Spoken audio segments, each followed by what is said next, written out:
the chest, and then step through. And make sure you watch your weight. Now we're going to have to do this on the outside. You're like a high C or double leg.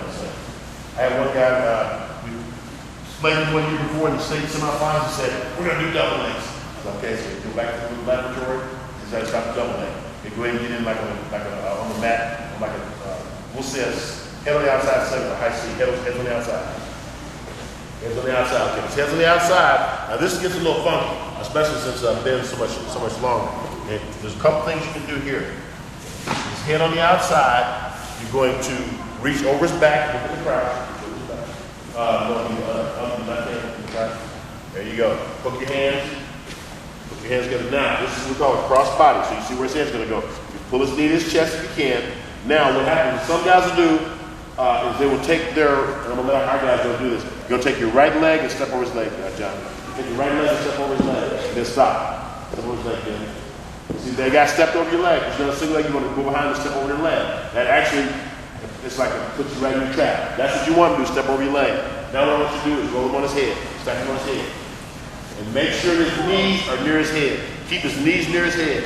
Keep his, there you go, perfect. There you go, see what that is? It's important when you do a cross body that you keep his knees near his head. Don't let his legs get away. If his legs do get away, then you can flip him over and then end up with a regular play. That's a little more work. Okay? But here you go, your cross body, keep him all pressed down, match over right here. That's cross body. Okay? Back up. He stepped over your leg. This time he's gonna make it tough on you. Look at the crouch there.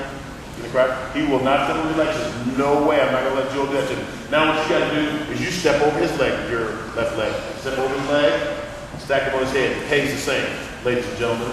Pay is the same. Whether he steps over your leg or you step over his leg. That's what I'm telling you. There's so many variations. That's why we should be able to get at the table and say, ladies and gentlemen, it's coming, they can't stop it. I know you can't see, you can feel this.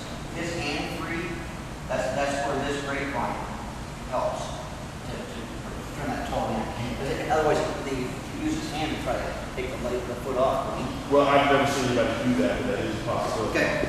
Yeah, as long as you keep his knees to his chest, he's in so much pain in his stomach. He probably can't even see that part of his leg, you know, because his whole world's upside down.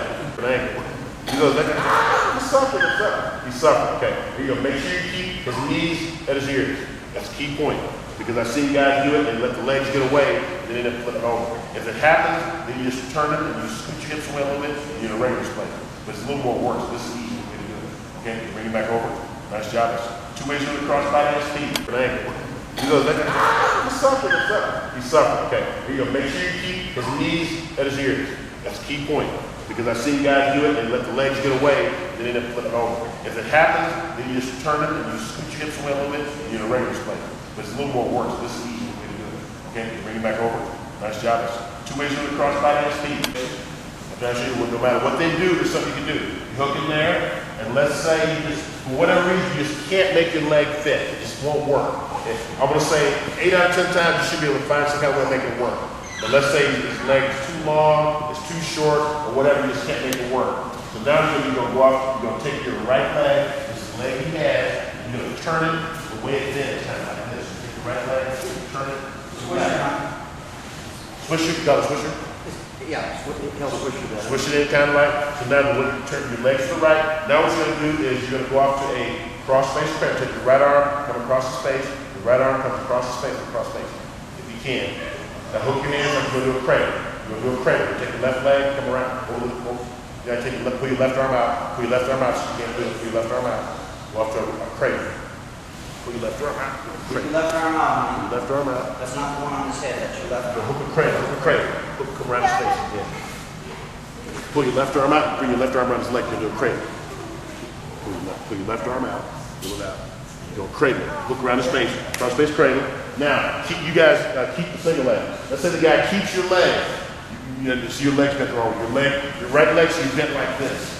So that way when you're laying back, there's no chance your leg can hurt. If you let your leg get bent out, then you can't do it against the joint. That's why you want to turn your legs so your leg's like this. Kind of. And you got your hands hooked, like it's laying those back in the cradle. Laying in your lap in the cradle. He keeps your leg. He's got your leg, you get points. The only thing is it's not painful, and this is not a spladle, but it pays the same. You get points. You're getting 2 takedown, and you're getting 3 near fall. Now hang on here. You got your hands hooked like you do a cradle, like you do a cradle. Let's say this happens in a match, and he says, I stop the Spladle, but I'm gonna go back and get up the points. Now the pin out of the point on cradle, once you get in here, you get all your points. Let's go ahead and see if you can pull your leg out. Pull your leg out, now you got all your points. See if you can pull your body. Let him pull the leg out there, guys. Let him pull the leg out. This is a match. If you can't pull your leg out, it's gonna be tough. Make sure you have your cradle real tight, so you hook around his head. Your cradle real loose. Okay, now once you put your, you should have your hands hooked around his head, like a cradle. Just kind of around his head. There you go, you got a cradle. Okay, now pull your leg out, pull your leg out. Pull your bottom leg out. Put your bottom leg in his ribs. Put this bottom knee in his ribs. The bottom knee in his ribs. Honey, just go normal now. So pull your leg back, pull your leg out, pull your leg out. Pull his leg out. Can you do that? You're going to pull his leg out because you're going to put his knee right in his ribs. What do you suggest? Well, that's right. He's in a funky situation. If you get like that, you better stay on top. Stay on top. Okay. That's it. Can you work your leg out? Can you lift up one more time? See if you can slide your leg out. Slide your leg. No, you want your knee. You want your knee to go in his ribs. Let's see if you flex over. You put your knee in his rib. Put your body out to the side. So you should out to the side of him like this. See how I'm out to the side of him? Like this. Turn your body. You have to put this in here and tip it. There you go. There you go. Put your bottom knee right in his ribs. Okay? That's how on a border or credit, how you pin a guy. And this knee in his ribs, Joel, will make him easier to pin. Your bottom knee's in his rib, and you're scooting him away with that knee. Scoot him away with that knee. Drive that knee to the side, and then take your hands around his face, and you're gonna take your forehead, put it up against his forehead, and make it pain. I mean, the match make it pain. Make it pain. It's like his head's a grapefruit you're trying to bust it. So your hands are squeezing, and you're squeezing his head with your forehead. So all he's thinking about is his head. His head is on fire. He's not worried about his ribs or anything else. So the match is over. Okay? So you grind that head, you find a soft spot on his head. Get a good grip. Get a good grip. Real tight, real suction grip. Get a good grip. Real tight, real tight. Okay, you got none of that, guys? Bottom knee right in his ribs, sweep him away, and your forehead should be on the uncomfortable part of his forehead. On a cradle, and this is like we did a regular one-arm cradle. Some people call it a near side cradle. Once you get him on his back, put that bottom knee on the side and just scoot him away and flatten him out. You should be able to look and see if he's pinned. Billy, can you see if he's pinned? Scoot him till he's pinned. You should be able to look at his shoulders. And you should know the referee knows he's pinned. Okay? But then you put your forehead in there and you grind that forehead. So that way all he's thinking about is his head. This would be for a tilt that you actually want to bring it in. Right this rib. There you go. Right in the ribs. There you go. A little bit lower, right in this rib. Scoot him away. Okay, let go, guys. Nice look, nice look.